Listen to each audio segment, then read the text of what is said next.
যেমনই আল্লাহওয়ালা ফকির গ্রামে ঢুকেছেন বন্ধুরা, ওখানে যেমনই ঢুকেছেন বাবা, একটা বাড়ি ঠক ঠক করে আওয়াজ দিয়েছেন বন্ধুরা।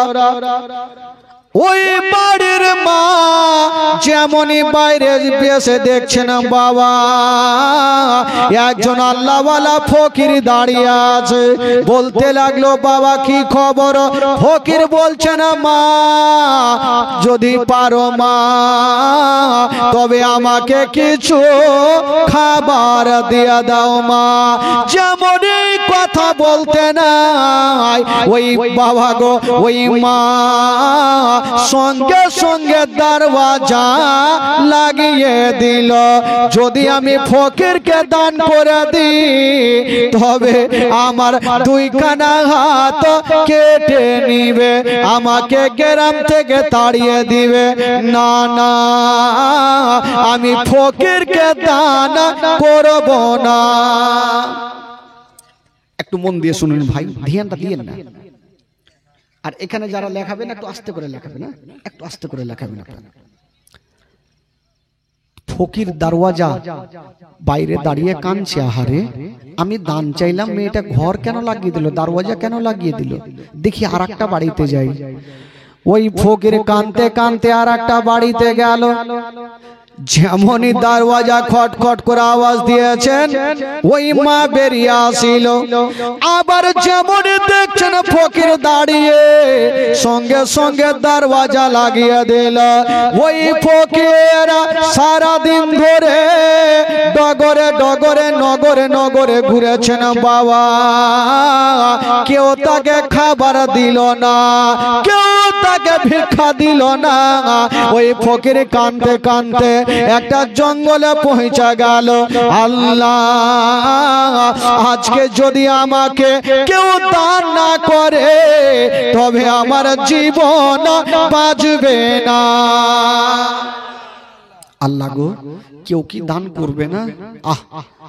ওই ফকির কাঁদছে আর বলছেন, আল্লাহ গো, কেউ আপনার খাস বান্দা বান্দি নেই আমাকে দান করবে। আমার আল্লাহ বলছেন, তুমি ঘুরে দেখো, হয় না হয় আমার কোনো খাস বান্দা বান্দি অবশ্যই আছে। তবে ফকির দেখছেন সামনে দিকে কোনো বাড়ি নাই, কেবল একটা বাড়ি দেখা যায়। ওই ফকির চিন্তা করছেন, আল্লাহ,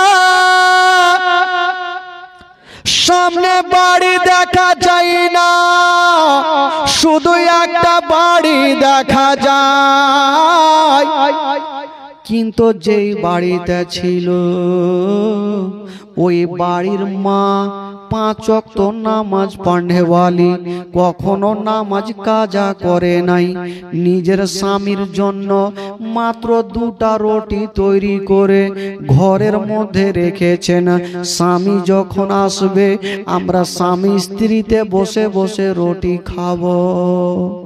যেমন রেখেছেন বন্ধুরা, হাইরে ওই বাড়ির মা রুটি খানা রেখে দিয়া যেন বাবা নামাজ আদায় করছেন বন্ধুরা। যেমন নামাজ আদায় করছেন গো, আর ওই ফকির গিয়া বাবা দরওয়াজা টক টক করে আওয়াজ দিয়েছেন বাবা। যেমনই আওয়াজ দিতে নাই, ওই মা ডান দিকে সালাম ফিরায়া, বাম দিকে সালাম ফিরায়া যেমনই দরওয়াজা খুলেছেন বাবা, দেখছেন একজন আল্লাহওয়ালা ফকির দাঁড়িয়ে আছে, আর তার চোখ দিয়া ঝরঝর করে পানি ঝরছে। ওই ফকির বলছেন, মা আমি জানি মা তুমি 5 ওয়াক্ত নামাজ পড়নেওয়ালি মা, কোনদিন ফকিরকে ঘুরাওনি, আজকেও তুমি ঘুরাতে পারবে না মা। মা আমি আজকে সারা দিন ধরে ডগরে নগরে ঘুরেছি মা, কেউ আমাকে খাবার দেয়নি মা। আমি জানি তুমি 5 ওয়াক্ত নামাজ পড়নেওয়ালি, তুমি কোনদিন ফকিরকে ঘুরাবে না। যেমন এই কথা বলতে নাই, ওই মেয়েটা চিন্তা করছেন আল্লাহ আমার বাড়িতে মাত্র 2টা রুটি ছাড়া কিছুই নাই, আমি যদি 2টা রুটি ফকিরকে দিয়া দিই তবে আমার স্বামীকে খাবার কি দিব আল্লাহ, আমি ফকিরকে খাবার দিতে পারবো না। মেয়েটা ভাবছে আজকে ফকিরকে ঘুরিয়ে দেব, আল্লাহ গো যদি আজকে ফকিরকে ঘুরিয়ে দিই কাল হাসরের মাঠে আমার নবীর সামনে জবাব দিতে পারবো না। না, আমার স্বামীকে আমি বুঝিয়ে নেব, আমার স্বামীকে সান্ত্বনা দিয়ে দেব, আমার স্বামীর পা ধরে আমি ক্ষমা চেয়ে নেব, কিন্তু ফকিরকে আমি ঘুরাতে পারবো না। হাই রে দরদিনী মা বলছেন বাবা একটু দাঁড়িয়ে যান, আমি ঘরের মধ্যে থেকে আসতেছি, 2টা রুটি নিয়া যেন ফকিরের সামনে দাঁড় হবে। মেয়েটা ভাবছেন আল্লাহ যদি আমি 2টা রুটি দান করে দিই আর বাদশা যদি দেখে লাই তাহলে আমার 2খানা হাতকে কেটে নিবে, আমাকে গ্রাম থেকে তাড়িয়ে দিবে। ওই মেয়েটা ভাবছেন আল্লাহ যদি আমাকে দান করতে ওই বাদশা দেখে না, আমার 2খানা হাতকে কেটে নিয়ে আমাকে গ্রাম থেকে তাড়িয়ে দিবে, আমি দান করতে পারবো না। মেয়েটা ভাবছে বাদশা যেন দেখতে না পায়। মেয়েটা কাঁদছেন আর বলছেন ওগো বাবা আপনি দান চেয়েছেন, আপনাকে আমি ফেরত পাঠাবো না, তবে এই যে 2টা রুটি আপনাকে দেব একটা শর্ত আছে হুজুর। বলল কি শর্ত? বলছেন বাবা এই 2টা রুটি দেব, আপনি দয়া করে এখানে খাবেন না, কোন জঙ্গলে গিয়ে খাবেন যেন বাদশা দেখতে না পায়। মেয়েটা জানে বাদশা যদি দেখে নেয় তবে 2খানা হাতকে কেটে নেবে। ওই মেয়েটা বলছেন বাবা আপনাকে রুটি দেব তবে এখানে খেতে হবে না, কোন জঙ্গলে গিয়ে খাবেন। ফকির বলছে মা চিন্তা করো না, আমি কথা দিলাম আমি এ রুটি এখানে খাবো না, বিশাল বড় জঙ্গলে যাব কেউ দেখতে পাবে না। ওই মেয়েটা যেমনই 2টা রুটি দান করতে যাবে কথাই বলে বাবা যেইখানে বাঘের ভয় হয় সেইখানে বাঘের সঙ্গে দেখা হয়। যেমনই 2টা রুটি দান করতে গেছে বাদশার একটা চেলা দেখে ফেললো, বাদশাকে খবর জানালো। বাদশা বলল যাও মেয়েটাকে ধরে আমার কাছে নিয়ে আসো। ওই মেয়েটাকে টানতে টানতে যেন বাদশার কাছে হাজির করা হইল। বাদশা বলল মেয়ে রে আচ্ছা বলো তুমি কেন দান করেছো বলো। মেয়েটা বলছেন বাদশা নামদার আমি কোনোদিন ফকিরকে ঘুরাইনি, আজকে আমি ঘুরাতে পারলাম না। বাদশা বলল তুমি ঘোরাতে পারোনি, ঠিক আছে যখন তুমি অন্যায় করেছো শাস্তির জন্য তৈরি হয়ে যাও। বাদশা বলল ওরে তোরা কে আছিস রে, মেয়েটাকে গাছের সঙ্গে টাইট করে বেঁধে দাও আর 2খানা হাত কেটে নাও। যেমন এই কথা বলতে নাই মেয়েটা বাদশার 2খান পা ধরে পড়ে গেল। ওগো বাদশা নামদার দয়া করে আমার হাত 2খানা কাটিয়েন না, মা গো শুনেন মা, কলেজা খানা ফেটে যাবে গো মা। মেয়েটা বলছেন ও গো বাদশাহ নামদার, আমার হাত দুইখানা কাটিয়েন না, যদি পারেন আমাকে গ্রাম থেকে তাড়িয়ে দেন। ওই বাদশাহ বলেছিল মেরে অন্যায় করেছো, শাস্তি তোমাকে নিতে হবে, এখনই তোমার দুই কাটা হাতকে কাটা হবে। মেয়েটা বলছে না ও গো বাদশাহ নামদার, দয়া করে আমার হাত দুইখানা কাটিয়েন না, যদি পারেন আমাকে গ্রাম থেকে তাড়িয়ে দেন, আমার হাত দুইখানা কাটিয়েন না। মেয়েটা কেন বাদশার পায়ে পড়েছি? মেয়েটা নিজের জীবনের ভিক্ষা চাই না। ওই মেয়েটার কোলে মাত্র একটা 3 মাসের দুধ খাওয়া বাচ্চা ছিল। মেয়েটা ভাবছেন আল্লাহ যদি আমার হাত দুইখানা কেটে নেয়, আমার কোলের বাচ্চাকে আমি কেমন করে স্থানে লাগিয়ে দুগ্ধ পান করাবো। আল্লাহ গো আমি স্থানে লাগাতে পারবো না। বাদশার পা ধরে বলছে হুজুর যদি পারেন আমাকে গ্রাম থেকে তাড়িয়ে দেন, আমার হাত দুইখানা কাটিয়েন না। বাদশা বলল না, হুয়া নাই করেছো, শাস্তি তোমাকে নিতে হবে। ওই গাছের সঙ্গে বেঁধে দিয়া যেন বাবা তার বাড়ি চালিয়ে দিল। এত জোরে তার বাড়ি চালিয়েছে গো, ওই মেয়েটার যেন হাতে পড়ে গেল। যেমনই হাতে পড়েছে দুইখানা হাত কেটে যেন জমিনে পড়ে গেল। একটু যদি হাত কাটে তবে কতটা রক্ত যায়। মেয়েটার দুইখানা হাত কেটে জমিনে পড়েছে, ঝরঝর করে রক্ত ঝরছে, রক্ত থামে না, টস টস করে রক্ত যাচ্ছে গো। ওই দরদিনী মা কাঁদতে আরম্ভ করেছেন, আল্লাহ আমার হাত দুইখানা কেটে নিয়ে আছে, আমার কোলের বাচ্চাকে স্থানে কেমন করে নেব, আমার বাচ্চাকে দুগ্ধ পান কেমন করে করাবো, আমার বাচ্চাকে কেমন করে স্থানে লাগাবো। ওই মেয়েটা বলছেন হুজুর গো এবার কি করা হবে? বাদশা বলল যাও এ কাটা হাত, ওই দাঁড়ান একটু আস্তে কথা বলেন, কাটা হাতগুলাকে নিয়ে যাও আর একটা নদীতে ভাসিয়ে দাও। নদীতে ভাসানো হইল। এবার বাদশা বলল এক কাজ করো, মেয়েটাকে ধাক্কা দিয়ে তাড়িয়ে দাও। মেয়েটা বলছেন বাদশা নামদার আপনি আমার হাত দুইখানা কেটেছেন হুজুর, আমাকে গ্রাম থেকে তাড়াবেন না, কারণ অন্য জায়গাতে আমার কেউ নাই, এইখানে শ্বশুর বাড়ি মায়ের বাড়ি, আমি ভিক্ষা করে খাবো হুজুর, আমাকে তাড়াবেন না। হাইরে দরদিনী মায়ের কান্না দেখে বাদশা বলল না তুমি অন্যায় করেছো, শাস্তি নিতে হবে। বাবা গো মেয়েটাকে ধাক্কা দিয়ে তাড়িয়ে দিল। একটু দূর আগিয়ে গিয়েছেন মা, একটা লোক বলছেন ও গো বাদশা নামদার মেয়েটা তো চলে যাচ্ছে, এই যে 3 মাসের বাচ্চাটার কি করা হবে? বাচ্চাটাকে কি জবাই করে দিব? বাদশা বলল না, মেয়েটাকে ডাকা হইল আর একখানা গামছা নিয়ে চলে আসলো, আর ওই 3 মাসের বাচ্চাকে বাবা গো গামছাতে টাইট করে বেঁধে দিল আর মেয়েটার গলাতে এইভাবে ঝুলিয়ে দিল। বাচ্চা সামনে ঝুলছে, ধাক্কা দিয়ে মেয়েটাকে তাড়িয়ে দিল। দুঃখিনী মা কাঁদতে কাঁদতে জঙ্গলের দিকে চলে যাচ্ছে।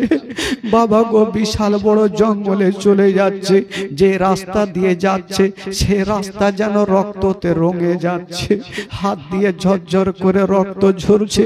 ওই মেয়েটা কাঁদছে, আল্লাহ এখন আমি কোথায় যাব? বাচ্চা সামনে ঝুলছে, মেয়েটার চোখ দিয়ে টস টস করে পানি ঝরছে। একটা বিশাল বড় জঙ্গলে পৌঁছে গেল। একটা পাথরের উপরে মেয়েটা বসে কাঁদতেছিল। 1 ঘন্টা পরে যে বাচ্চাটা গামছাতে বাঁধা আছে ওই বাচ্চাটা হাউমাউ করে কাঁদতে লাগলো। মেয়ের মা বহিনেরা জানে যখন কোনো বাচ্চা বাচ্চি কাঁদবে গো, সঙ্গে সঙ্গে স্থানে লাগাবে, দুগ্ধ পান করাবে। মেয়েটার হাত ছিল না, বাচ্চার সামনে ঝুলছে, কেমন করে দুগ্ধ পান করাবে, কেমন করে স্থানে লাগাবে। মেয়েটা কাঁদছেন, আল্লাহ ও গো রাব্বুল আলামিন, আমার ছেলের কি আমি জীবনটা বাঁচাতে পারবো না। ওই মেয়েটা কাঁদছেন, আল্লাহ আমি মা হয়ে আমার ছেলেরকে জীবনটা বাঁচাতে পারবো না। আল্লাহ গো, আমার ছেলে যা ছটফট করে, আমি মা দুগ্ধ পান কি করাতে পারবো না। 1 ঘন্টা হয়ে গেল, 2 ঘন্টা হয়ে গেল, বাচ্চা মনে হচ্ছে দুনিয়াটা ছেড়ে চলে যাবে। বাচ্চা মায়ের কোলে লাফাচ্ছে। মেয়েটা চিন্তা করছেন, আল্লাহ দুগ্ধ তো দূরের কথা, দুধের পরিবর্তে যদি একটু পানি পেতাম, আমার ছেলের মুখে দিতাম, হুল কমে যেত, আমার ছেলের জীবনটা বেঁচে যেত। কথাই বলে, সন্তান যদি কাঁদে গো, তার থেকে মায়ের কলেজা খানা বেশি কাঁদে। সন্তান যদি কাঁদে, তার থেকে মায়ের কলেজা বেশি কাঁদে। বাবা গো, মেয়েটা চিন্তা করছেন, আল্লাহ এখন কি করব, পানি কোথায় পাবো। ওই মেয়েটা বিশাল বড় জঙ্গলে দৌড়াদৌড়ি শুরু করেছে। চতুর্দিকে তাকিয়ে দেখছে গো, পানি কোথায় পাবো, কোথায় পাবো। একটা বিশাল বড় নদী দেখা গেল, বড় বড় ঢেউ চলছে। ওই নদীতে কোনো কেউ নামতে পারে না, এত ভয়ঙ্কর নদী ছিল। কিন্তু মেয়েটা ভাবছেন, আল্লাহ আমার মরণ যদি হয়ে যায় হবে, আমার সন্তান আমার কোলে মারা যাবে, আমি মা সহ্য করতে পারবো না, আমি মা সহ্য করতে পারবো না, আমার সন্তানের মুখে আমি পানি দেব। মেয়েটা একবার নদীর দিকে দেখছে, একবার নিজের ছেলের দিকে, চোখের দিকে দেখছে, আর ভাবছেন, আল্লাহ আমি তো পানি দেখতে পাচ্ছি, আমার তো হাত নাই, কেমন করে পানি তুলে সন্তানের মুখে দেব।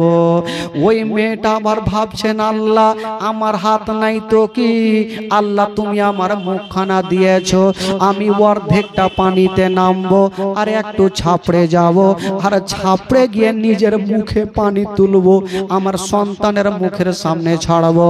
আমার মুখের পানি খানা আমার সন্তানের মুখে যাবে, আমার সন্তানের জীবনটা বেঁচে যাবে। হায় রে দরদিনী মা, যেমনই আখাটু পানিতে নেমে গেছে না বন্ধুরা, এত ভয়ঙ্কর নদী গো, মেয়েটা দাঁড়িয়ে থাকতে পারে না, কিন্তু সন্তানের জীবন বাঁচার জন্য মা নিজের পারওয়া করে না। আল্লাহ গো, যদি আমার মরণ হয়ে যায় তবু আল্লাহ রাজি, আমার সন্তানের মরণ দেখতে পারবো না। হাজার হলো সন্তানকে মা কতটা ভালোবাসে, ওই সন্তানের জীবন বাঁচানোর জন্য নিজের জানের পারওয়া করে না। যেন বাবা নদীতে নেমে গেছে, যেমন নদীতে নেমেছে মা, বাবা গো পানি দেখছে, আর একবার ছেলের চেহারা খানা। মেয়েটা ভাবছেন, আল্লাহ আমি তো পানি দেখছি, কিন্তু পানি কেমন করে দিব। মেয়েটার মনের ধারণা, আমি পানিতে মুখটা লাগাবো, আমার মুখে পানি তুলবো, আমার মুখের পানি আমার সন্তানের ছেলের মুখের সামনে ছাড়বো, আমার মুখের পানি আমার সন্তানের মুখে পড়বে, ওই পানিখানা হুল কমে যাবে, তখনই জীবনটা বাঁচবে। হায়রে দরদিনী মা বলছেন, ওরে লাডলা দুলারা, ওরে কলেজার পাড়া, ওরে নয়নের তারা, কান্দেও না বেটা, এখনই তোমাকে পানি পান করাবো বেটা। একটু ছাপড়ে গিয়েছেন মা, মুখে পানি নিয়েছেন, যেমনই দাঁড় হতে যাবে, বাবা গো নসিবে কি ঘটে গেল, যে বাচ্চাটা গামছাতে বাঁধা ছিল, গিরাটা কেমন ভাবে খুলে গেল, আর ওই কোলের বাচ্চা ভয়ঙ্কর নদীতে পড়ে গেল। যেমনই নদীতে পড়ে গেছে মা, মেয়েটার হাত নাই, কেমন করে বাচ্চাকে ধরবে। বাচ্চা পানিতে লাফাচ্ছে, ডুবছে আর উঠছে, মা বাঁচাতে পারে না। মার চোখ দিয়ে ঝরঝর করে পানি ঝরছে। আল্লাহ গো, আমার চোখের সামনে আমার বাচ্চা পানিতে ডুবে যাচ্ছে, আমি কি জীবনটা বাঁচাতে পারবো না? মেয়েটা কাঁদছেন, কিন্তু বেরাদার হাত নেই যে বাচ্চাটাকে টেনে বুকখানে লাগাবে। বাচ্চা একবার পানি খাচ্ছে, একবার উঠছে আর ডুবছে। হঠাৎ করে বাচ্চা কোথায় হারিয়ে গেল, আর মা কাঁদতে কাঁদতে গোটা নদীতে দৌড়াচ্ছে, বাচ্চাকে পাওয়া যায় না রে বাবা। যেমন বাচ্চাকে পেল না, ওই মা যেন নদী থেকে উঠে গেল। যেমন উঠেছে মা গো, একটা পাথরের উপরে বসে গেছে। একবার যেন দেখছেন বাবা গো ওই এক নদীর দিকে, একবার দেখছেন বাবা যেন মায়ের কোলের দিকে, আর বলছেন আল্লাহ আমার কোলখানা ফাঁকা হয়ে গেল, আমার সিনাখানা ফাঁকা হয়ে গেল। মেয়েটা কাঁদতে ছিল আর আল্লাহর কাছে দোয়া করছেন, আল্লাহ আজকে যদি আমি দুটা রুটি দান না করতাম আমার এই অবস্থা হইতো না। আল্লাহ গো, তুমি ছাড়া কেউ নাই। যেমন মেয়েটা দোয়া করা, আল্লাহর দরবারে দোয়া কবুল হয়ে গেল। যেমন দোয়া কবুল হলো বন্ধুরা, জঙ্গলের দিক থেকে দুটা ছোট ছোট বাচ্চা চলে আসিল। বলছেন মা গো, তুমি কাঁদছো কেন মা? মেয়েটা বলছে বাবারে, আমার কোলের বাচ্চা পানিতে পড়ে গেছে, তাই আমি কাঁদতেছি। ওই বাচ্চাগুলা বলছেন মা গো, চিন্তা করো না, এখনই তোমার বাচ্চাকে আমরা তুলে দেব।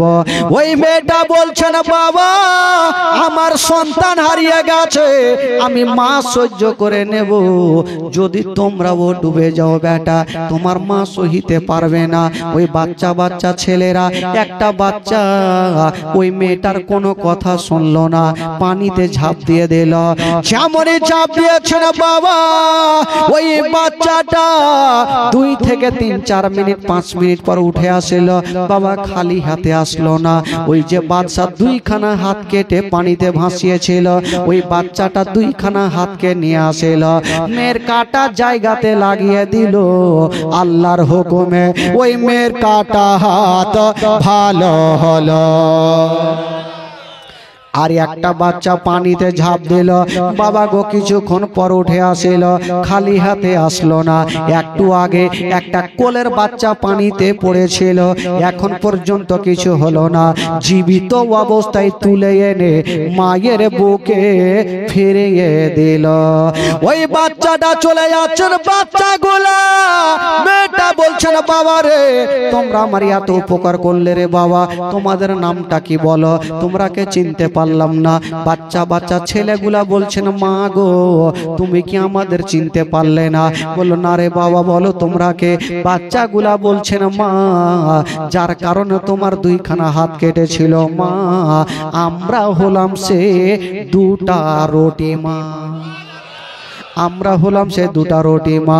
আল্লাহর হুকুমে মাগো আপনার জন্য সেবা করতে এসেছিলাম মা, আপনার হাতখানা ফিরিয়ে দিয়েছে আমার আল্লাহ পাক, আপনার সন্তানকে ফিরিয়ে দিয়েছে। তবে বেরাদার বন্ধুরা, গো মা একটা কথা বলে দিই মা, যদি আল্লাহ ওয়ালা ফকির কাউরির জন্য দোয়া করে দেয় মা, তবে জীবনটা ধন্য হয়ে যাবে, জীবনটা পার হয়ে যাবে। কাল হাসরের মাঠে যদি আপনার হাতখানা ধরে জাহান্নামের দিকে নিয়ে যাওয়া হয়, এই দান বলবেন আল্লাহ গো এই ব্যক্তি জাহান্নামী হতে পারে না, এই দান আপনাকে জান্নাতের দিকে নিয়ে যাবে। বাবা গো দান কখনো গলে যায় না, কাল হাসরের মাঠে এই দানটা আপনার সঙ্গের সাথী হবে। জোরে বলুন সুবহানাল্লাহ। বাবা গো দিনে চলুন, কালকে গিয়েছিলেন আজকেও যাব, গোটা মাজমা আমার সাথে সাথে পড়ুন, কেউ চুপ করে থাকবেন না। যদি পড়াতে গুনাহ হয় আমাকে দেবেন, আর নেকি যদি হয় আপনার একটু ভাগ চুপ করে বেটালিন, একটু পড়ুন আমার সাথে পড়ুন। আমার ভালো লাগে না আমি যাব মদিনা, আমার ভালো লাগে না আমি যাব মদিনা, আরো জোরে, আমার ভালো লাগে না আমি যাব মদিনা, মদিনাতে না গেলে, মদিনাতে না গেলে মন শান্তি হবে না আমার ভালো লাগে না আমি যাব মদিনা আরো জোরে আমার ভালো লাগে না আমি যাব মদিনা মনে আছে যে আশা নবী গো হবে তোমার সঙ্গে দেখা মনে আছে যে আশা নবী গো হবে তোমার সঙ্গে দেখা গো পাখির মতো থাকে তো ডানা পাখির মতো থাকে তো ডানা উড়ে যাব মদিনা আমার ভালো লাগে না আমি যাব মদিনায় আমার ভালো লাগে না আমি যাব মদিনা পাঁচ ওয়াক্ত নামাজ যারা করিবেন আদায় পাঁচ ওয়াক্ত নামাজ যারা করিবেন আদায় ওগো নামাজ না পড়িলে পরে নামাজ না পড়িলে পরে নেকি মিলবে না আমার ভালো লাগে না আমি যাব মদিনা আমার ভালো লাগে না আমি যাব মদিনা তাফাজুল ইসলাম আজ জীবনী করে তাফাজুল ইসলাম আজ জীবনী করে এই জীবনী না শুনিলে এই জীবনী না শুনিলে নেকি মিলবে না আমার ভালো লাগে না আমি যাব মদিনা আমার ভালো লাগে না আমি যাব মদিনা ও মদিনাতে না গেলে মন শান্তি হবে না আমার ভালো লাগে না আমি যাব মদিনা আমার ভালো লাগে না আমি যাব মদিনা জোরে বলুন সুবহানাল্লাহ সুবহানাল্লাহ সুবহানাল্লাহ গোটা মাজমা দুই হাত তুলে বলুন না সুবহানাল্লাহ সুবহানাল্লাহ জোরে বলুন ইয়া রাসূলুল্লাহ ইয়া রাসূলুল্লাহ আপনাদের ঘুম লাগছে নাকি আজকে জি না ঘুম লাগে না তো হ্যাঁ বড় বড় চোখ করে থাকেন ভাই হ্যাঁ দুটা কহিয়ে না না হলে পর আমার দুটা বেজে যাবে আচ্ছা লাইলা বিবি স্বামীর নামে 1000 টাকা রাজীব 500 টাকা সুবহানাল্লাহ মাশাআল্লাহ টাকা চলে আসে ভাই লিখে যেন ওখানে তবে ভাই জীবনীটা একটু দৌড়িয়ে দিই কারণ 3 দিনের জীবনী কিছু হয় না কারণ আপনাদের মুর্শিদাবাদের নিয়ম আছে 3 দিনের বেশি হয় না কারণ আমাদের মালদা ডিস্ট্রিক্টে 3 দিন 5 দিন 7 দিন 9 দিন 15 দিন পর্যন্ত জীবনী হয় মানে হাফ মাস তো জীবনী 3 দিনে হয় না ভাই কিছু মিনিমাম 5 থেকে 7 দিন হলে হয়তো ভেঙে চুরে কিছু কিছু বলা যায় তবে বন্ধুগণ বাবাজি আমার নবীর ইসলাম প্রচারের ঘটনা একটু আপনাদেরকে শুনিয়ে দিই যেমন নবী পাক সাহেবে লাউলাক সাল্লাল্লাহু তাআলা আলাইহি ওয়াসাল্লাম বাবা গো মা খাদিজাতুল কুবরার সঙ্গে বিয়ে হলো ঘর সংসার হলো ঘর সংসার হতে হতে থাকতে থাকতে আমার নবীর 40 বছর বয়সে ইসলাম প্রচার শুরু করেছেন এই 40 বছর বয়সে যখন ইসলাম প্রচার শুরু করেছেন চুপে চুপে আমার আল্লাহ বলছেন নবী গো আর চুপে চুপে নয় এবার ডাইরেক্ট ইসলামের দাওয়াত দাও এই খালা চুপচাপ বসেন কেউ কথা বলবেন না আমার আল্লাহ বলছেন নবী গো এবার তুমি চুপে চুপে নয় এবার ডাইরেক্ট ইসলামের দাওয়াত দাও আমার নবী তাই করলেন মক্কা নগরে একটা উঁচা পাহাড় ছিল ওই পাহাড়ে চেপে আমার নবী একটা ডাক মারলেন আগে যদি বিচার হইতো আজকাল যখন বিচার হয়তো বাড়ি বাড়ি গিয়ে বলতে হয় যে অমুক জায়গাতে বিচার আছে সবাই চলে আসবে আগে সেটা ছিল না মক্কা নগরে একটা উঁচা পাহাড় ছিল যখন যার দরকার পড়তো সেখান থেকে ডাক মেরে দিত সবাই বুঝে যেত আজকে কোনো আলোচনা আছে সবাই হাজির হতো তো সেই দিন আমার নবী একটা ডাক মারলেন সবাই চলে আসলো আবু জেহেল আবু লাহাব উতবা সাইবা যত শয়তানগুলা ছিল সব এসে হাজির আমার নবী একটা পাহাড়ের উপরে দাঁড়িয়ে আছেন কেউ কোনো কথা বলে না এইভাবে সবাই ঠান্ডা মাথায় বসে আছে। কেউ যখন কোনো কথা বলে না, আমার নবীর আপন চাচা যার নাম কোরআনের পাতায় লেখা আছে আবু লাহাব, ওই আবু লাহাব মিডিল থেকে উঠে বলছে, ভাতিজা আজকে তুমি কেন ডেকেছো, কিসের জন্য ডেকেছো বলো। আমার নবী বলছেন, চাচা বলবো। আমি তো বলার জন্য ডেকেছি। আচ্ছা বলুন তো চাচা, আমি কোনোদিন আপনাদের মিথ্যা কথা বলেছি? সবাই একই বাক্যে বলল না।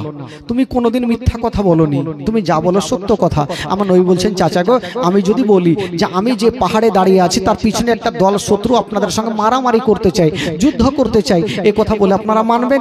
সবাই একই বাক্যে বলে দিল, হ্যাঁ বাবা তুমি যা বলবে আমরা তাই মানবো। আমার নবী ভাবছেন, চাচা আমার এত মানা মানে, তবে একটা কথা বলে দিই। আমার নবী বলছেন, চাচা গো, আমাকে যখন এত মানা মানেন চাচা, তবে এটাও মেনে জানো চাচা, আপনারা মূর্তির পূজা করা ছেড়ে দিয়া, চাঁদের পূজা করা ছেড়ে দিয়া, সূর্যের পূজা করা ছেড়ে দিয়া, চাচা গো এক আল্লাহকে মেনে নেন চাচা, যে আল্লাহ বিনা খুঁটির খাম্বার দাঁড়াতে আসমানটাকে ছাদের মতো করে রেখেছেন আর জমিনটাকে বিছানার মতো বিছিয়েছেন। চাচা গো, আমি হলাম শেষ জামানার নবী, কালেমা পড়ে মুসলমান হয়ে যান। যেমন এই কথা বলা, আমার নবী কোনো অন্যায় কথা বলেনি ভাই। যেমনই আমার নবী ইসলামের দাওয়াত দিয়েছেন বাবা, কেউ কোনো কথা বলে না। আমার নবীর আপন চাচা আবু লাহাব মিডিল জায়গা থেকে উঠে গেল। আমার নবী ভাবছেন হয়তো আমার চাচা আমার মনের কথা বুঝেছে, কালমা পড়বে। ওই আবু লাহাব উঠে আমার নবীর সামনে এলো না। আবু লাহাব পিছনে গেল, পিছনে যাওয়ার পরে একখানা লম্বা শক্ত পাথর নিয়েছে। ওই পাথরখানা নিয়ে আজকে আমার ভাতিজাকে এত জোরে মারবো যেন ইসলাম প্রচার না করে, নিজেকে নবী বলে দাবি না করে। ওই আবু লাহাব ওই পাথরখানা নিয়া যেন আমার নবীর কাছাকাছি হচ্ছেন বাবা। যেমনই কাছাকাছি হচ্ছেন, আমার নবী ভাবছেন, আল্লাহ আমার মা নাই বাবা নেই, হয়তো আমার চাচা আমার কলেমা পড়ে মুসলমান হয়ে যাবে। আমার নবী বলছেন, চাচা গো একটু কাছে আসো। আবু লাহাব এমনিতে আসে না, ওই পাথরখানা পিছনে লুকিয়ে রেখেছে আমার নবীকে মারার জন্য। যেমনই কাছাকাছি হইল গো, ওই পাথরখানা আমার নবীর দিকে নিশানা করে বাবা এত জোরে চালিয়ে দিল। যেমনই চালিয়ে দিয়েছে মা, ওই পাথরখানা গিয়ে লাগবি তো লাগ, আমার নবীর হাতে লাগলো না বাবা গো, পায়ে লাগলো না, পেটে লাগলো না, ওই পাথরখানা গিয়া আমার নবীর কপালে লেগে গেল। যেমনই কপালে লেগে গেছে, আমার নবীর কপাল ফেটে রক্ত শুরু হয়ে গেল। যেমনই পাথরখানা লাগা, হায় রে আমার দয়ার নবী মুস্তাফার বাবা গো কপাল পেটে রক্ত শুরু হয়ে গেল। বেরাদার বন্ধুরা, এত রক্ত পড়ে গো, আমার নবী পাক রক্তগুলা মাটিতে পড়তে দেন নাই, নিজের জামাতে থেমে নিচ্ছে। এত রক্ত যায়, সাদা জামাগুলা যেন রক্তাক্ত হয়ে গেল। আমার নবী সহ্য করতে পারে না। হায়রে দয়ার নবী মুস্তাফা, যেমনই পাথরখানা লেগেছে মা বলে জমিনে পড়ে গেল। আর যেমনই মা বলে পড়েছে গো, মায়ের কথা স্মরণ হয়ে গেল। আল্লাহ গো, আমি আজকার বাড়ি যাব না, আমার মা যদি থাকতো, আমার মা যদি থাকতো তবে একটু কাপড় পুড়িয়ে আমার কাটা জায়গাতে লাগিয়ে দিত, একটু আরাম পেয়ে যেতাম। আমার আব্বা যদি থাকতো আমাকে নিয়ে ডক্টরের বাড়ি যেত, একটু আরাম পেয়ে যেতাম। আমার মা নাই, বাবা নেই, আল্লাহ গো আমি কোথাও যাব না। আমার নবী পড়েছিলেন, যেমনই পাথরখানা মেরেছে বাবা, সবাই পালিয়ে গেছে, কেবল দুটা লোক লোক এখন পর্যন্ত দাঁড়িয়ে আছে, এখন পর্যন্ত পালাই নাই। দুইটা লোককে ছিল, একটা ছিল আবু লাহাব আর একটা ছিল আবু জেহেল। আবু জেহেল দেখলো নবী তো দুনিয়াটা ছাড়েনি, নবীর শুধু কপাল ফেটেছে। আবু জেহেল বলল, ওরে আবু লাহাব, তুমি কেমন করে পাথর মারলে? তোমার ভাতিজা এখনো বেঁচে আছে। ওরে আবু লাহাব, তুমি ঘরে যাও আর একখানা গামছা নিয়ে চলে আসো। আবু লাহাব ঘরে গেল, একখানা গামছা নিয়ে আসিল। আবু জেহেল গামছা খানা নিয়ে গেল, আমার নবী জমিনে বসেছিল। আবু জেহেল ওই গামছা খানা নিয়ে আমার নবীর গলাতে ফাঁস দিয়ে দিল আর বলছে, আবু লাহাব তুমি একদিকে টান দাও, আমি একদিকে টান দেব, নবী কষ্ট পাবে, তখন ইসলাম প্রচার করা ছাড়বে। বেরাদার চিন্তা করেন, যেই নবী না হলে আসমান জমিন সৃষ্টি হতো না, যেই নবী না হলে পাহাড় পর্বত সৃষ্টি হতো না, ওই নবীর গলাতে ফাঁস দিয়েছে বাবা। আমার নবীর কাটা কপাল দিয়ে রক্ত ঝরছে আর চোখগুলা যেন লাল লাল হয়ে গেছে। হায়রে দয়ার নবী মুস্তাফার যেন গলাতে ফাঁস দিয়েছে না বাবা। একদিকে আবু জেহেল টান দেয়, একদিকে আবু লাহাব টান দিচ্ছে না বাবা গো। আমার নবী সারা করছে না চাচা, আমাকে ছেড়ে দাও চাচা, আমি কোনো অন্যায় করিনি চাচা, আমার মা নাই বাবা নাই। চাচা গো আমাকে আর কষ্ট দিও না চাচা, বাবা গো কেউ আমার নবীকে বাঁচাবে। দূর থেকে আবু বকর সিদ্দিক, যে সর্বপ্রথম কালেমা পড়েছেন, আবু বকর দৌড়িয়ে আসিল, দুইজনকে দুই দিকে ছুটালো। আবু বকর এসে আমার নবীকে টেনে বুকে লাগিয়েছেন। আমার নবী বলছেন, কে আছো গো, আমাকে কে বুকে লাগালে? আবু বকর কাঁদতে কাঁদতে বলছেন, ইয়া রাসূলুল্লাহ, আমি আপনার কালমা পড়নেওয়ালা আবু বকর, আমি আপনাকে বুকখানে লাগিয়েছি। আমার নবী বলছেন, আবু বকর রে, আজকে তুমি বুকে লাগিয়েছো, আমার আব্বা থাকলে আব্বা আমাকে বুকে জড়িয়ে ধরতো। ওরে আবু বকর, আমার কপাল দিয়ে রক্ত পড়ছে, একটু হাতখানা দিয়ে দাও। আবু বকর সিদ্দিক হাতখানা দিয়েছে, বেশ কিছুক্ষণ পর হাত টানছে, কাটা মুরগির মতো টস টস করে রক্ত পড়ছে। আবু বকর বলছেন, ইয়া রাসূলুল্লাহ, আমি আর সহ্য করতে পারি না নবী গো। আমার নবী বলছেন, আবু বকর রে, আমি আর থাকতে পারি না বাবা গো। আবু বকর আবার চেপে আছেন, বেশ কিছুক্ষণ চেপে থাকলেন, রক্ত কোনো মতে বন্ধ হয়েছে। ওরে যুবকেরা, আজকাল আমি মাওলানা তাফাজ্জল, কেউ যদি আমাকে কষ্ট দেয় তার জন্য বাদ দোয়া করে দেব, তার জন্য খারাপ দোয়া করে দেব, কিন্তু আমার নবী হচ্ছে রাহমাতাল লিল আলামিন। আমার নবী বলছেন, আবু বকর কেউ আমাকে কষ্ট দেয়নি, আমার চাচা আমাকে কষ্ট দিয়েছে। আবু বকর রে, আমার চাচাকে চাচা বলে ক্ষমা করে দিলাম। আমার নবী বলছেন, আল্লাহ গো, আমার চাচা আমাকে কষ্ট দিয়েছে, আমার চাচাকে চাচা বলে ক্ষমা করে দিলাম। আমার আল্লাহ বলছেন, এ আমার হাবিবি, আমার দোস্ত, তোমার চাচা হতে পারে, আমি আল্লাহ সহ্য করব না। আল্লাহ বলছেন, বান্দা বান্দিরে, যদি তোমরা বদলামি করবি আমার সাথে করো, আমার নবীর সাথে করলে আমি আল্লাহ সহ্য করব না। আল্লাহ বলে, ওরে আবু লাহাব, যেই হাত দিয়া তুই আমার নবীকে কষ্ট দিয়েছিস, যেই হাত দিয়া তুই আমার নবীকে আঘাত করেছিস, তোর হাত দুইখানা ধ্বংস হয়ে যাবে, তোর মাল সম্পত্তি টাকা পয়সা সব ধ্বংস হয়ে যাবে। সেই সময়তে একটা সূরা নাজিল হয়েছিল, যারা 5 ওয়াক্ত নামাজ পড়ে অনেকেরই মুখস্থ আছে বাবা, 30 পারা সূরা, তাব্বাত ইয়াদা বিলাহাবি ওয়া তাব্বা মা আগনা আনহু মালুহু ওয়া মা কাসাবা। ইয়ার বাংলা মানে হলো, ওরে আবু লাহাব, যেই হাত দিয়ে তুই আমার নবীকে কষ্ট দিয়েছিস, যেই হাত দিয়ে তুই আমার নবীকে পাথর মেরেছিস, তোর হাত দুইখানা ধ্বংস হয়ে যাবে, তোর মাল সম্পত্তি টাকা পয়সা সব ধ্বংস হয়ে যাবে, কিছুই কাজে আসবে না।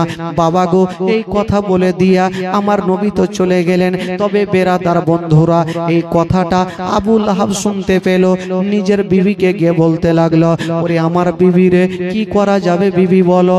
বিবি বলতে লাগলো, স্বামী গো চিন্তা নাই। আবু লাহাবের বিবির নাম ছিল জামিলা। ওই জামিলা ভাবলো যে আমার ভাতিজার আল্লাহ নাকি বলেছে যে আমার স্বামীর হাত দুইখানা গলে যাবে, না আমার ভাতিজাকে জিন্দা রাখবো না। ওই জামিলা একখানা পাথর নিয়েছে ভাই, আর আঁচলের মধ্যে বেঁধে নিয়েছেন, আর বলছেন আবু লাহাবকে, স্বামী গো আপনি তো পারলেন আমার ভাতিজাকে মারতে, এবার আমি মারবো আমার ভাতিজাকে। দেখেন বেরাদার, ওই জামিলা পাথরখানা নিয়ে বাবা নবীর বাড়িতে গেল। নবীকে বাড়িতে পাওয়া গেল না, কোথায় ছিলেন? আমার নবী কাবা শরীফের মধ্যে বসে আছেন, একদিকে আবু লাহাব কি বলে আবু বকর বসে আছেন, একদিকে আমার দয়ার নবী মুস্তাফা বসে আছেন। আর ওই জামিলা পাথরখানা নিয়া যেমনই কাবা করে ঢুকতে যাবে, আমার নবীকে মারার জন্য যাবে, আমার আল্লাহ বলছেন জিবরাইল দেরি করো না, তাড়াতাড়ি করে যাও, ওই জামিলার চোখে তুমি হাতখানা বলিয়া দাও, পর্দা করে দাও, আমার নবীকে যেন দেখতে না পায়। ও যুবক বন্ধুরা, যার দুনিয়াতে কেউ নাই, তার আছে মহান আল্লাহ। যার দুনিয়াতে কেউ নাই, তার আছে মহান আল্লাহ। বাবা গো, আমার নবীর বাবা নাই, মা নাই। বেরাদার বন্ধুরা, নবী মায়ের গর্ভে থাকতে নিজের আব্বা জানকে হারিয়েছেন, 6 বছর বয়সে মাকে হারিয়েছেন, 8 বছর বয়সে দাদু জানকে হারিয়েছেন। বাবা গো, ওই নবী মুস্তাফাকে বাঁচার জন্য আমার আল্লাহ বলছেন জিবরাইল যাও যাও, তুমি আবুই জামিলার চোখে পর্দা করে দাও। সাক করে জিবরিল আমিন ফেরেশতা হাজির হয়ে গেল, জামিলার চোখে পর্দা করে দিয়েছেন, আমার নবীকে দেখতে পাবে না। বাবা গো, এবার জামিলা কাবা ঘরে ঢুকে গেছে, একদিকে আমার নবী বসে আছেন, এক সাইডে আবু বকর বসে আছে, জামিলা ফান করে করে চলে যাচ্ছেন। আবু বকর বলছেন আমার নবীকে, ইয়া রাসূলুল্লাহ আপনার চাচির ধারণ চারণ দেখে ভালো লাগে না, হয়তো আপনাকে মারার জন্য আসতেছে। তো আমার নবী বলছেন আবু বকর আসতে দাও, আসতে দাও, কাছাকাছি হইতে দাও। তো জামিলা গিয়ে আবু বকরের সামনে গিয়ে দাঁড়িয়ে গেছেন, আবু বকর কই তোমাদের নবী কোথায়? আবু বকর চিন্তা করছেন, মাথায় হাত দিয়ে, আল্লাহ আমার পার্শ্বে নবী বসে আছে, আর এই পাগলি কি কানি হয়ে গেছে নাকি? বলছে নবী কোথায়? তো আবু বকর বলছে আমার নবীর সঙ্গে তোমার কিসের দরকার? পাথরখানা বের করলো, যে পাথরখানা এনেছি আমার ভাতিজাকে জিন্দা রাখবো না। আবু বকর বলছে আমার নবীকে তুমি দেখতে পাবে না, চলে যাও। পাথরখানা ফেলে দিয়ে চলে গেল। আবু বকর বলছেন ইয়া রাসূলুল্লাহ কি ব্যাপার, আপনার চাচি কি কানি হয়ে গেছে, আপনাকে কেন দেখতে পেল না? আমার নবী বলছেন আবু বকর তুমি কি জানো না আমার আল্লাহ তাআলা আমাকে বাঁচার কারণে জিবরাইলকে দিয়া আমার চাচের চোখে পর্দা করে দিয়েছে, এই জন্য আমাকে দেখতে পেল না। বাবা গো চলে আসলো। এবার আসতে নেই আবু লাহাব এবার কি করলো জানেন? কিতাবে লিখছেন ভাই আমার নবীর দুটা বেটির সঙ্গে আবু লাহাবের দুটা বেটার বিয়ে হয়েছিল। তো বিয়ে যখন হইলো তো আবু লাহাব দুটা বেটাকে ডাকলো, উতবা উতাইবাকে, ও বেটারা শুন। আসলো, আরে বেটা আমার মারা যাওয়ার পরে জায়গা জমির ভাগ কেটা লিবে? তো বেটাগুলা বললো কে লিবে? আমরা লিব। বলছে দেখ আমি যেটা বলবো তাহলে শুনতে হবে। বলে হ্যাঁ শুনবো। বলে এক কাজ কর, তোদের দুটা বউকে ভাটাভাট এক্ষুনি তালাক দিয়ে দে, মানে নবীর বেটিকে তোরা তালাক দিয়ে দে। তো দোনো বেটা ভাবছে এত সুন্দর বিবি আর তালাক দিব, বাপের অর্ডার হয়েছে দিতে হবে। তো একটা বেটা যেইভাবে তালাক দিতে হয় সেভাবে দিলেন, আর একটা বেটা আমার নবীর নাম ধরে গালি দিয়ে তালাক দিলেন। দুটা বেটি কাঁদতে কাঁদতে আমার নবীর কাছে হাজির। আমার নবী বলছেন মা তোমরা কাঁদছো কেন? বলছেন আব্বা গো আপনার জামাইয়ের সঙ্গে কিসের শত্রুতা হয়েছে জানি না, তালাক দিয়ে দিয়েছে। আমার নবী বলছেন বেটি রে তোমরা চিন্তা করো না, আমি এখনো বেঁচে আছি, আবার তোমাদের কোন জায়গাতে বিয়ে দেব। বাবা গো দুনো বেটিকে বুকখানে লাগায়া সান্ত্বনার মহলম লাগাচ্ছেন। বাবা থাকে থাকে দিন যায় সময় কাটে। আমার নবী লক্ষ্য করে দেখছেন একটা বেটি খুশি খুশি দিন কাটাচ্ছেন, আর একটা বেটির চোখের পানি শুকায় না। নবী দেখছেন একটা বেটি খুশি খুশি দিন কাটাচ্ছেন, কিন্তু একটা বেটির চোখ দিয়ে সব সময় পানি ঝরছে। ডাকলেন, হারে মা, তোমাকে তালাক দিয়েছে, তার জন্য কি তুমি কাঁদছো?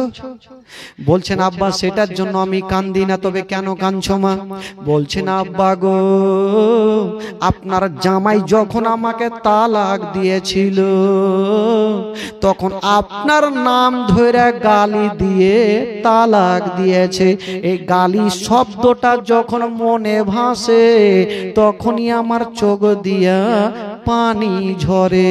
আমার নবী কাউরির জন্য বাদ দোয়া করে না বাবা, আমার নবীর জবান থেকে সেদিন একটা কথা বেরিয়ে গেল, ও বেটি রে, যে তোমাকে তালাক দিয়েছে, যে আমাকে গালি দিয়েছে রে মা, ওই ব্যক্তিকে একটা জঙ্গলের বাঘে ধরে খাবে।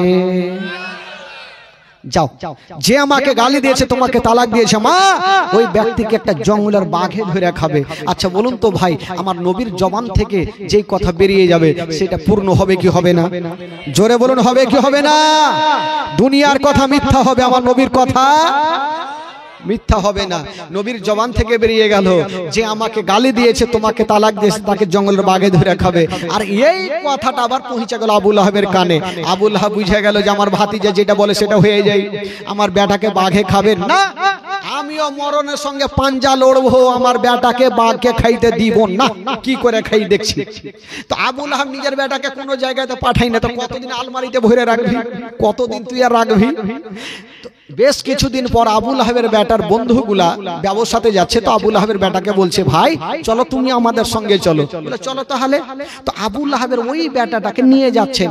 আবু লাহাব বলছেন, ওরে আমার ছেলের বন্ধুরা, একটা কথা শুনে যাও, আমার ভাতিজার কথা মিথ্যা হয় না, তবে তোমরা দায়িত্ব করে নিয়ে যাও, জঙ্গলে সব সময় কাছে থাকবে, আমার বেটাকে একাই রাখবে না। যদি জঙ্গল থেকে বাঘ তোমরা দেখো, বাঘগুলাকে মেরে তাড়িয়ে দিও, আমার বাঘকে ক্ষতি করতে দিও না, আমার বেটার ক্ষতি হতে দিও না। বন্ধুগুলা বলছে না, চাচা আপনি চিন্তা করবেন না চাচা, আমরা সব সময় সাথে থাকবো, আমার বন্ধুর আমরা কোনো ক্ষতি হতে দিব না। বাবা গো, এই কথা বলে দিয়া আবু লাহাবের বেটাকে নিয়ে চলে যাচ্ছে না। একটা বিশাল বড় জঙ্গলে পৌঁছে গেল। যেমনই পৌঁছে গেল, লোকজন বলছেন, ও গো আমার বন্ধু, এক কাজ করো, আমরা রাতের বেলাতেই গাছের তলে আরাম করে নি, সকাল হবে তখন রওনা দিয়ে দেব। সবাই গাছের তলাতে আরাম করছেন।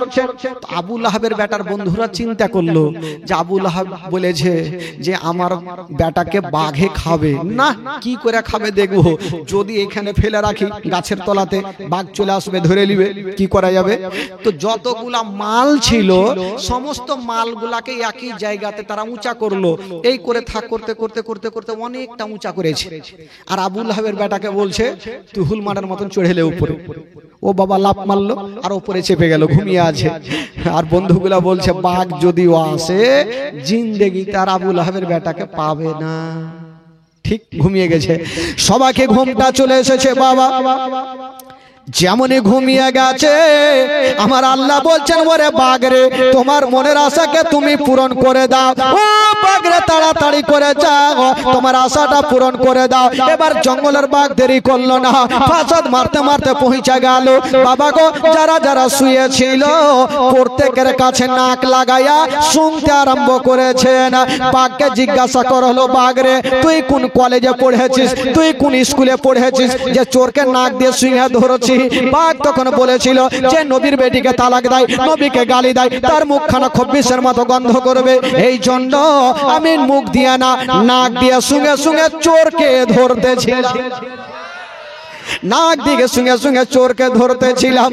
বাবা গো, এবার যারা যারা শুয়েছিল প্রত্যেকের কাছে বাঘ নাক লাগায়া শুনল, আসামি পাওয়া যায় না।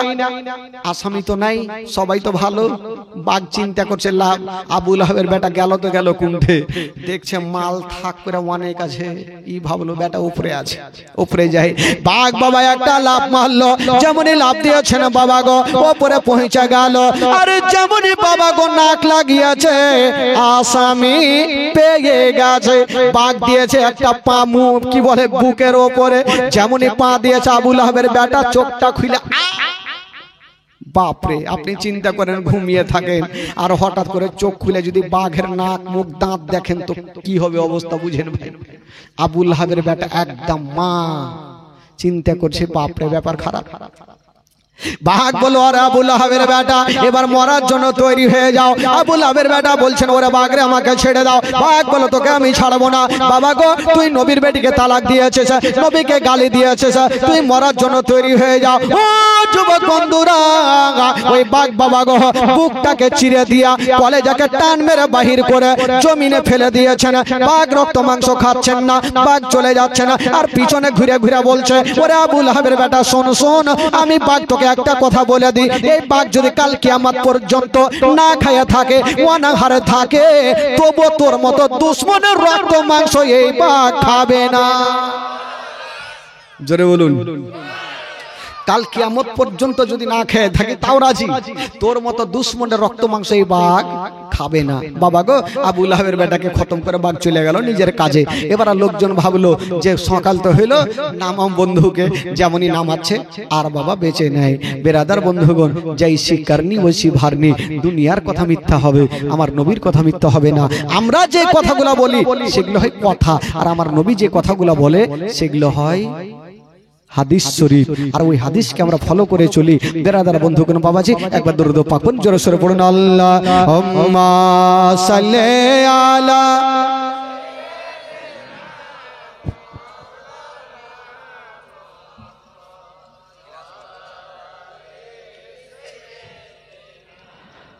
মাওলানা মুহাম্মদ সাল্লাল্লাহু তাআলা আলাইহি সাল্লাম। আলম নানির নামে 500 টাকা নগদ, শাকিল 1000 টাকা, জাহির 5 বস্তা সিমেন্ট আর 55 টাকা, হাবির পিতা কি এটা ভিট হ্যাঁ হবির বেটা সুরাজ এটা 5 বস্তা সিমেন্ট, সাহেব 1 ট্রাক্টর পাথর মসজিদের জন্য, আর রমজান 1 ট্রাক্টর পাথর মসজিদে, পিতু দাদুর নামে 500 টাকা। সুবহানাল্লাহ, মাশাআল্লাহ, টাকা তো চলে আসছে দেখছি, টাকার কিন্তু পাহাড় উঠে গেল। বাবা গো ঘটনাও চলছে। আচ্ছা বলুন তো বাবা, একটা কথা আপনারা বলেন, রাহুল ভাই 5 বস্তা সিমেন্ট আর হান্নান ভাই 5 বস্তা সিমেন্ট, মাশাআল্লাহ লেখান। আচ্ছা বলুন তো আবু জেহেলকে যারা ভালোবাসে একটু হাত তুলে দেখান তো।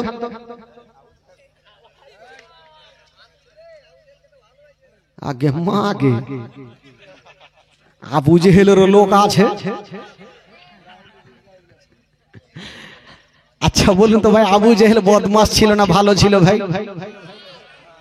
কি ছিল বলুন, ভালো না বদমাস? বদমাস ছিল।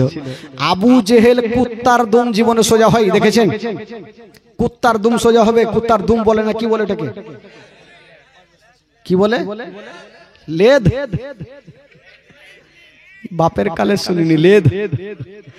তো কুত্তার লেজ কখনো সোজা হয়নি। একটা মাওলানা সাহেব বলছে যে কুত্তার দুমকে সোজা করবে 10,000 টাকা। একটা লোক ভাবলো ধুর, কুত্তার দুমকে সোজা করা কোনো বড় ব্যাপার হলো নাকি? নিজের কুত্তাকে গাছে টাইট করে জিঞ্জিরে বেঁধেছে আর 2 লিটার ভগবান গোলা থেকে তেল নিয়েছে, ডালদার তেল, আর নিজের বিবিকে বলছে বিবি রে তাড়াতাড়ি সোজা করো, তাহলে কুত্তার লেজ সোজা হবে। মাওলানার কাছে 10,000 নিব। একবার বিবি মলছে, একবার স্বামী মলছে, একবার বিবি মলছে, স্বামী মলছে, সারাদিন বলেছে। সন্ধ্যার সময় ভাবলো ছেড়ে দেখি, যেমনই ছাড়ছে তো ঘুর, তো কুত্তার দুম সোজা হবে না ভাই। ওই রকম আবু জেহেল ছিল। আবু জেহেলের দুম সোজা হয়নি। আবু জেহেল জানেন, যখন দেখলো একদিন আবু জেহেল একটা মিটিং বসালো,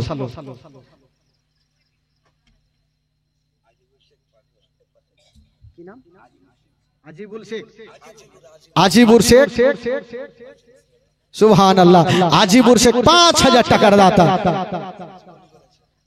ও জীবনী করেছে ওই নাকি? সুবহানাল্লাহ, 4টা ভাই জীবনী করেছে, তার মধ্যে আজিবুর ভাই আমার 5,000 টাকা দান করেছেন। আল্লাহ পাক তার দানকে কবুল করুন, মনের বাসনাকে আল্লাহ পূর্ণ করুন। তবে দেখেন দান চলে আসছে, তবে একটু ঘটনা শুনুন, আবু জেহেলের ঘটনা। ছেড়ে দেবো নাকি ভাই? আপনারা বিরক্ত হচ্ছেন নাকি? কেন বাড়ি যাওয়ার মন নাই, খিচড়ি খাওয়ার মন নাই? আরে খিচুড়ি ঠান্ডা হয়ে যাবে গো, হোক গা নাকি? আচ্ছা গরম করে খাবেন, চিন্তা নেই, কিন্তু খাইতে হবে। আবু জেহেল একদিন মিটিং বসালো যে নবীকে কি করে মারা যাবে। তো আলোচনা হইলো এক কাজ করো, রাতারাতি একটা বিশাল বড় কুয়া খুদো। কুয়া বুঝলেন তো? কুয়া কি বলে ওইটাকে? ইনারা কেউ বলে কুয়া। তো বিশাল বড় একটা কুয়া খুদা হবে, আর ওই কুয়াতে নবীকে ফেলে দিব, ধুলা বালি পাথর দিয়ে বন্ধ করে দিব, না থাকবে বাঁশ, না বাজবে বলে দেন খিচুড়ি বাঁশুরি। ভালো করে বলেন না ভাই। তো আবু জেহেল রাতারাতি একটা বিশাল বড় কুয়া খুঁজেছেন ভাই নবীকে ফেলার জন্য। তুই যতই কর, তোর কুয়াতে তুই পড়বি রে বেটা। হ্যাঁ, কুয়া তো খুঁজেছে রাতারাতি, বিশাল বড় কুয়া। আর বুঝলেন এইদিকে নবীর বাড়ি, আর এইখানে কুয়া খুঁজেছে, আর কুয়ার উপরে ইনারার উপরে হালকা পাতলা করে যে পুয়াল বা কিছু দিয়েছে, মানুষের ভার না নিতে পারে। কুয়াটা ওইখানে আর এইখানে ভালো করে বিছানা করেছে। গরমের দিনে 5-7 ঘন্টা ল্যাপ গায়ে দিয়ে ঘুমিয়েছে। ল্যাপ বলে না, কি বলছেন ওটাকে? ল্যাপই তো বলে। ল্যাপ গায়ে ঘুমিয়েছে। আচ্ছা বলুন তো, গরমের দিনে যদি 5-7 ঘন্টা কেউ ল্যাপ গায়ে দেয় তো ওর ব্রেন ঠিক থাকবে ভাই? ও ঘুমিয়েছে, আর দুটা লোককে বলছে যা তোরা নবীকে ডাকবি, আর বলবি যে তোমার চাচা অসুস্থ হয়ে গেছে, তাই কলমা পড়ার জন্য ডাকছে। দেখেন কত বাহান। তো আবু জেহেল জানে যে কলমার কথা বললে কিন্তু ভাতিজা আসবে, আর আমার কাছে পৌঁছাবার আগেই কুয়াতে পড়ে যাবে। আর যখনই পড়বে, সাইবুর শেখ 5005 টাকা। ও উনিও জীবনী কয়জনা করাইছে? কয়জন? 4 জনা করাইছে, নাম নাই 10 জনের কইছি। 4 জনা করাইছে সাইবুর শেখ, উনি 5500 টাকা দিয়েছেন। সুবহানাল্লাহ, মাশাআল্লাহ।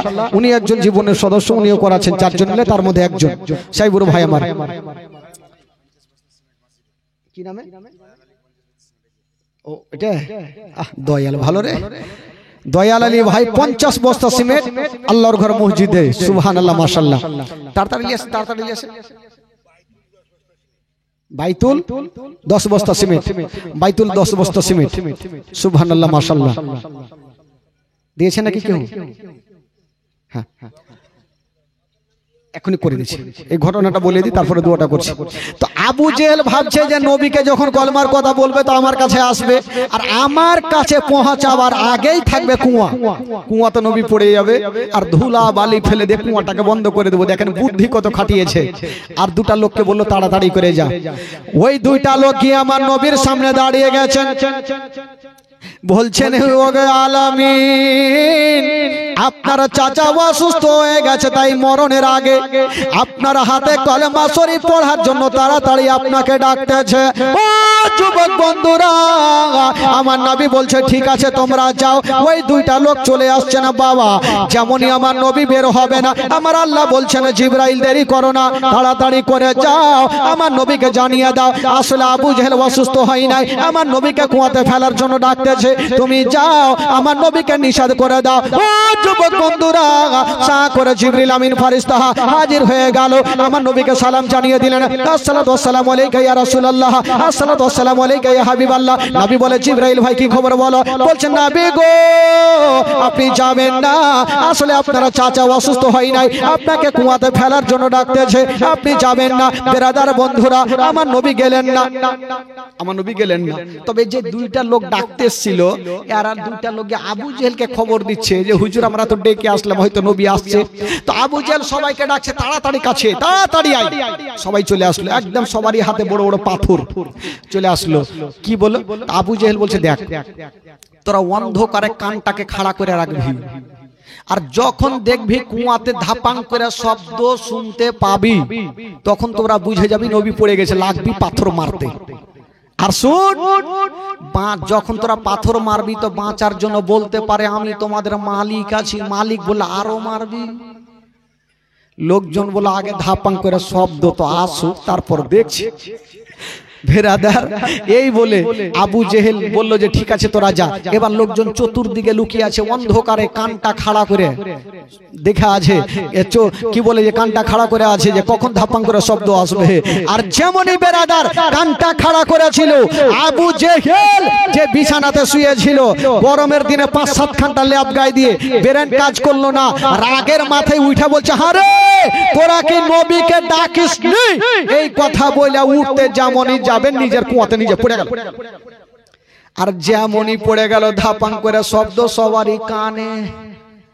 লোকজন ভাবলো চল দেরি করো না, পাথর মারা নবী পড়ে গেছে। লাগলো মারতে ভাই, এই লাগে পাথর মারছে মারছে। তা আবু জেহেল বললো ছেড়ে দাও, আমি তোমাদের মালিক আছি। ও তো শিখিয়ে রেখেছে মালিক বলে আরো ঘিজবি, আরো মারছে। একটা লোক বিছানার দিকে দেখছে, হারে আমাদের মালিক কোথায়? চেহারাটা যেমনই জ্বালিয়ে কুয়ার দিকে দেখছে, আবু জেহেল টাকলু পড়ে আছে, পড়ে আছে। লোকজন বলে হুজুর কি ব্যাপার আপনি পড়েছেন? বলে পড়েছি, তাড়াতাড়ি তুলো না হলে আমার জান গেল। ও তোর জান গেল, নবীকে ফেলার জন্য তো খুশি ছিলি। লোকজন বলল চিন্তা নেই, আপনাকে সহজে মরতে দিব না। লোকজন বলছে আপনাকে এত সহজে মরতে দি? এক্ষুনি রশ্মি নিয়ে আসবো, আপনাকে রশ্মি নামাবো, রশ্মি আপনি ধরবেন টাইনে তুলে দিব। ঠিক আছে নিয়ে আই। শুনেন ঘটনা, রশ্মি নিয়ে আসা হইল, কুয়াতে নামিয়েছে না বাবা। আবু জেহেল খাতের জন্য ধরতে পারে না বলে তাড়াতাড়ি করে রশ্মি নিয়ে এসে জোর দিয়ে নামা। আবার রশ্মি নিয়ে আসা হইলো, আবার জোর দিয়ে নামালো, এক হাতের জন্য ধরতে পারে না। আবার রশ্মি নিয়ে আসা হইলো, আবার জোর দিয়ে নামালো, এক হাতের জন্য ধরতে পারে না। এই করে করে বন্ধুরা গোটা মক্কার রশ্মি জোর দিয়ে নামিয়ে দিল। আবু জেহেল এক হাতের জন্য ধরতে পারে না। আবু জেহেল বলছে হারে তোরা রশ্মি নিয়ে আসিস না, খেল করছিস রে, আমাকে ভয় লাগছে। তোরা কি খেল করছিস? বলে হুজুর গোটা মক্কার রশ্মি ফিনিশ, আর নেই। আবু জেহেল বুঝে গেল আমার আল্লাহ বলছেন ওরে আবু জেহেলের দলেরা শোনো শোনো, আজকে গোটা মক্কার রশ্মি যদি জোর দিয়ে কুয়াতে নামিয়ে দাও, আমি আল্লাহ আবু জেহেলের হাতে রশ্মি দিব না। আজকে যত রশ্মি যদি জোর দিয়ে নামিয়ে দাও, আমি আবু জেহেলের হাতে রশ্মি দিব না। আবু জেহেল বুঝে গেল হয় না হয় কুয়াতে আমার ভাতিজা জাদু করে দিয়েছে, বেটা জাদু করেছে, আমার ভাতিজা ছাড়া কেউ তুলতে পারবে না। যা তোরা আমার ভাতিজাকে ডাক, না হলে এখানে মরবো। তো লোকজন বলছে হাগো যদি যে বলি যে আপনার জন্য কুয়া খুঁজে নিজে পড়েছে তো আসবে? বলে ধুর পাগলা এরকম বলবি না, তোরা যে বলবি বন্ধ করে পড়ে গেছে তাই ডাকছে। এরা গেল যে বলছেন ওগো আলামিন আপনার চাচা কুয়াতে পড়ে গেছে তাই আপনাকে ডাকতেছে। বাবা গো আবু জেহেল যে কেন কুয়াতে পড়েছে আমার নবী তো সব কিছু জানে। আমার নবী হচ্ছে রাহমাতুল লিল আলামিন। দেরি করলেন না, ছুটে গেলেন। যাওয়ার পরে আমার নবী বলছেন চাচা। বলা কি হলো রে বাছা? চাচা এত অন্ধকার কুয়াতে কেমন করে পড়লে গো চাচা? বলে ভাতিজা পরে বলবো, আগে তুলো না হলে আমার জান গেল। বলে চাচা তোমাকে তুলতে পারি, একটা শর্ত আছে। তা আবু জেহেল ভাবলো টাকা চাই পয়সা চাই ধন দৌলত যা চাই দিয়ে দেবো, যাতে কলমা পড়তে না বলে, না হলে মুশকিলে পড়ে যাবো। বলে ভাতিজা শর্ত কি আছে বলো? বলছে চাচা গো তোমাকে তুলতে পারি যদি আপনি আমার মধু মাখা কলমা শরীফ পড়ে এলেন। জোরে বলুন সুবহানাল্লাহ। আবু জেহেল ভাবলো যেটা ভয় করছিলাম সেটাই হইলো। এখন যদি বলি পড়বো না তো বলবে চাচা তোকে তুলবো না। আর ভাতিজা যদি না তুলে তাহলে পৃথিবীর কেউ তুলতে পারবে না। তো আবু জেহেল একটু চালাক লোক, তো বলছে ভাতিজা রে এত অন্ধকার কুয়াতে কেমন করে পড়বো? আমি কথা দিলাম আমাকে তুলো কলমা পড়বো। আমার নবী বুঝে গেল কুত্তার দুম সোজা হবে না, একে তুইলেই দিনা হলো ওইটাই জান যাবে।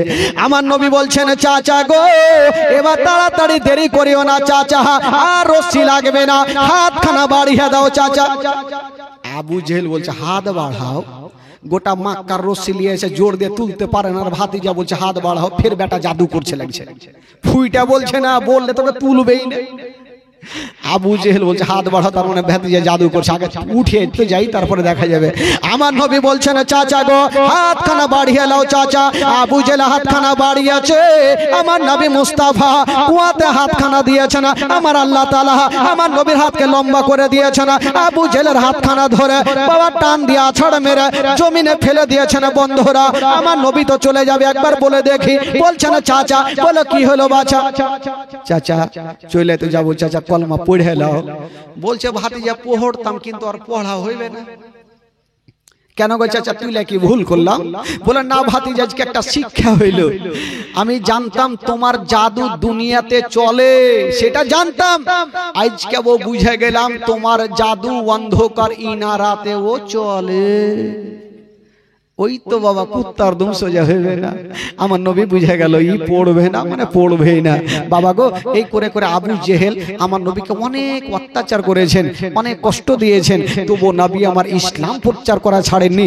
ইন্নাদ-দীনা ইনদাল্লাহিল ইসলাম, ইসলাম ধর্ম হলো মহান ধর্ম। এই ধর্ম প্রচার করতে গিয়ে আমার নবী কত অসম্মানিত হয়েছেন, কত মার খেয়েছেন, তবু আমার নবী পাক ইসলাম প্রচার করা ছাড়েননি। জোরে বলুন সুবহানাল্লাহ। বেরাদরান ইসলাম বন্ধুগণ বাবাজি, কেউ দান করেছে নাকি? হ্যাঁ বলে, আচ্ছা বলে দেন আগে, বলে দেন। হান্নান শেখ 5 বস্তা সিমেন্ট, রাহুল 5 বস্তা, তৈবুর 4 বস্তা, 100 টাকা নগদ। মওয়াল্লা ইউ আর বেস্ট ওয়ান আর তো ফাল্লা ইউ আর বেটার ডান আর সমওয়াল্লা ইউ আর বেস্ট ওয়ান আর তো ফাল্লা ইউ আর বেটার ডান আর সমওয়াল্লা ইউ আর বেস্ট ওয়ান আর তো ফাল্লা গোল্ডেন পর ফাড়াইয়ে জলেবেন এন মদিনা, গোল্ডেন পর ফাড়াইয়ে জলেবেন এন মদিনা। I cannot forget you dear Medina, I cannot forget you dear Medina, golden Medina, oh my sweet Medina, I cannot forget you dear Medina, I cannot forget you dear Medina। ইংরেজি সবাই বুঝতে পারবে না, ইয়ার বাংলা। সোনার মদিনা আমার প্রাণের Medina, সব ভুলব কিন্তু তোমায় ভুলতে পারি না, হা হা সব ভুলব কিন্তু তোমায় ভুলতে পারি না, হ্যাঁ ভুলে দে ভুলব না ভুলতে পারি না, ভুলে দে ভুলব না ভুলতে পারি না, সব ভুলব কিন্তু তোমায় ভুলতে পারি না, হা হা সব ভুলব কিন্তু তোমায় ভুলতে পারি না। তোমার বুকে আমার নবীর কদম পড়েছে, তোমার বুকে জিবরিল আমিন সদা এসেছে, তোমার বুকে আমার নবীর কদম পড়েছে, তোমার বুকে জিবরিল আমিন সদা এসেছে। ওয়াধম বলে কেমন করে যাব মদিনা, ওয়াধম বলে কেমন করে যাব Medina, I cannot forget you dear Medina, সব ভুলব কিন্তু তোমায় ভুলতে পারি না, হা হা সব ভুলব কিন্তু তোমায় ভুলতে পারি না, I cannot forget you dear Medina। আল্লাহুম্মা সাল্লি আলা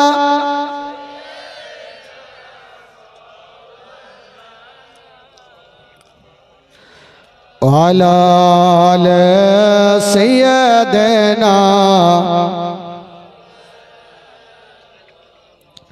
সাল্লাল্লাহু তাআলা আলাইহি ওয়াসাল্লাম।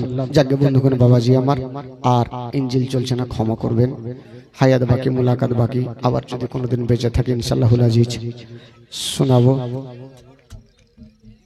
টাইম লেগে যাবে, ওটা মিরাজের ঘটনা, একটু টাইম লেগে যাবে।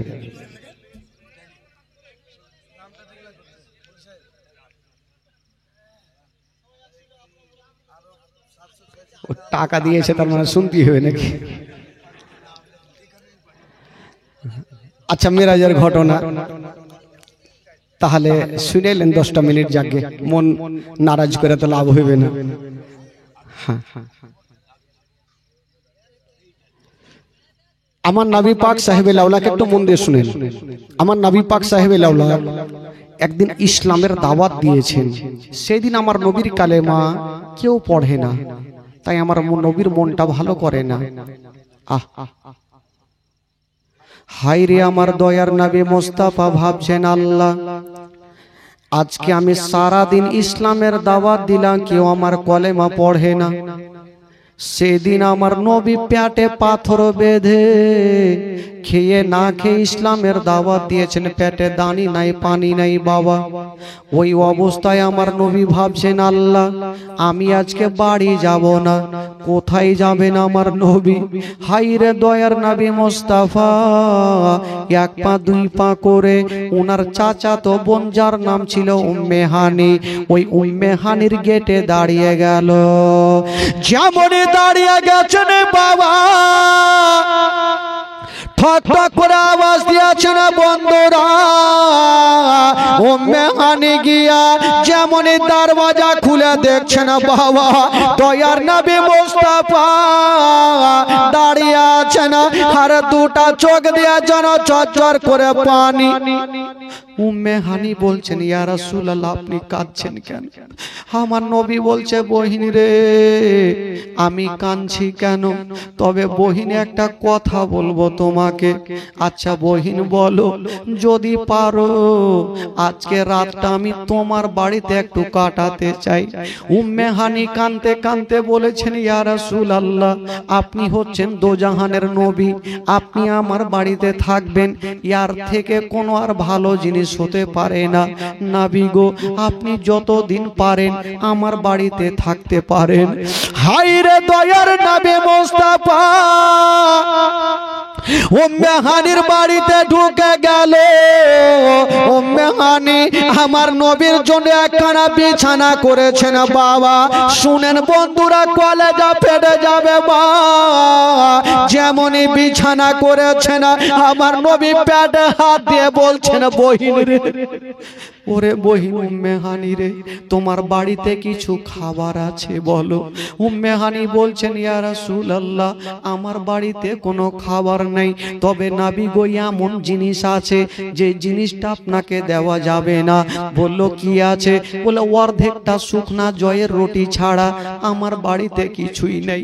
আমার নবী কাঁদতে কাঁদতে বলছে বহিন রে ওই শুকনা জয়ের রুটি খানা দাও। রুটি খানা হাতে নিয়েছেন, বলছে বহিন বলো তোমার বাড়িতে কোনো তরকারির ব্যবস্থা আছে? বলছে নবী গো যদি তরকারি থাকতো আপনাকে বলতে হতো না। উম্মে হানিকে বলছেন বহিন রে তোমার বাড়িতে কি লবণের ব্যবস্থা আছে? বলছে হুজুর গোটা লবণ ছাড়া কিছুই নেই। আমার নবী বলছেন গোটা লবণ আমাকে দাও।